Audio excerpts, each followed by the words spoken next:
What's up, everyone? Today I'm going to be installing this DynoJet Power Commander 5 on my Suzuki GSXR 1000. As you can see, I have the seat off, the fairings are off, and I have the tank lifted. I'm not sure if I'm going to need to take the tank off yet. I gotta look at the directions, but everything is kind of prepped. Bike is on the stand, and let me open up the box. Now, this is a used model. I got it off of Facebook Marketplace. Shout out to Walt, who hooked me up with a great price. And everything came with it, instructions. I took everything out.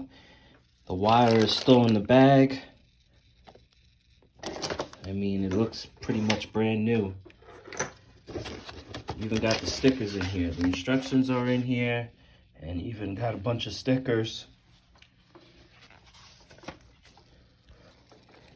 All right, so the instructions say to lay the Power Commander's harness from the tail going up through the front, and it also said to prop the fuel tank up. So I might not need to take off the air box or take off the tank. All right, so it says on the instructions to route the PCV harness along the left-hand side of the bike. Remember, it's important to read the instructions. Some people don't like to read instructions. They just go ahead and do what they want to do. But I found out the hard way because I had to disconnect everything. So I took the rear seat off, and there's a slot on the left-hand side that goes down, and it's going to run along the battery and then under the tank. You can see those blue wires right there with the blue sheathing on. That's your fuel injector cables. This is a 2013 Suzuki GSXR 1000.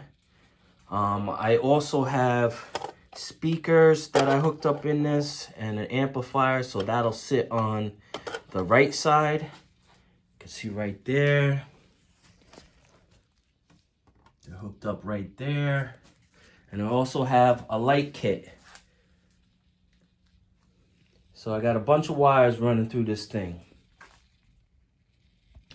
Okay, so I ran the Power Commander through the left side of the bike. There's an opening that goes through, and you can see the harness coming down alongside the battery, and then under the tank, and then by the fuel injector cables. I had to loosen up these fairing plugs, make it a little bit easier because your main harness is right here, and it's going to be running through that side also. So there's a little bit of blockage. Now, after it comes down and you hook up your fuel injectors, the harness will move across to the right side of the bike, and you will have to hook it up to the throttle position sensor. So let me go ahead and hook the fuel injectors up, and I may have to take the fairing off on the right side to hook up the throttle position sensor.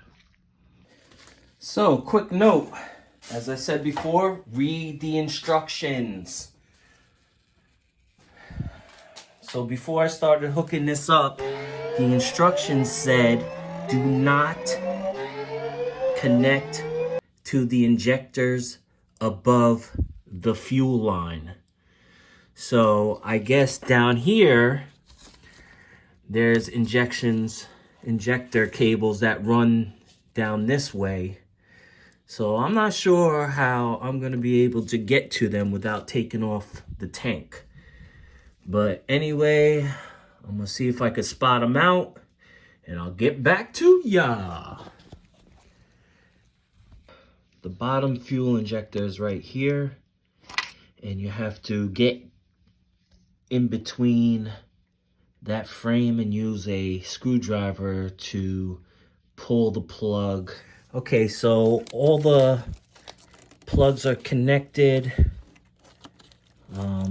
It's all plug and play. They're all connected on the bottom fuel injector, which is the primary fuel injectors. My suggestion is to loosen up any plugs like this right here. I had to cut some straps, some tie downs to this big main harness right here that holds everything, just to get me some room so I can get down below.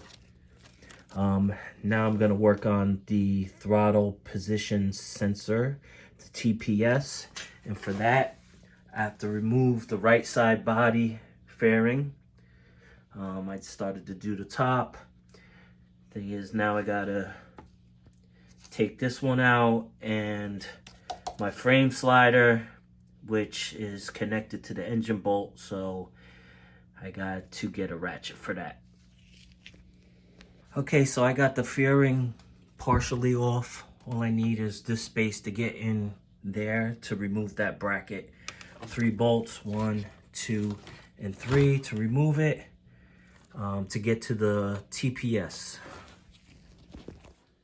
The TPS sensor is to the left side of that opening where the rectifier is. I don't know if you can see it.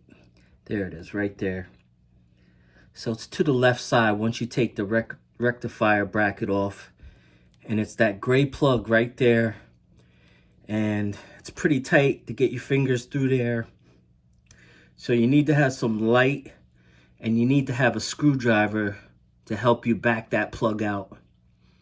So I'm gonna see if I can get my fingers on it, get some light on there, and have that thing slowly backed out so I can connect it.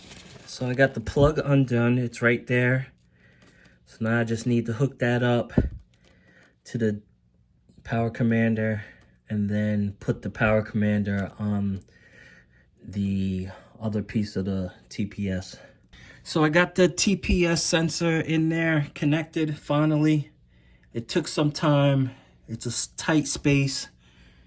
And what was easy to do is where you fill up the oil, put your hands right above that and work your hands underneath. Move harness wires by any way you can. Get it in position and then use, you can see my hands down there, use a screwdriver once you got it in possession to push it in. So that was very hard to do. I just got to hook up the negative wire, the ground wire, to the negative part of the battery, and that will be it. And I can start it, see if I get any errors, and hopefully we'll be all good. All right, let's test it.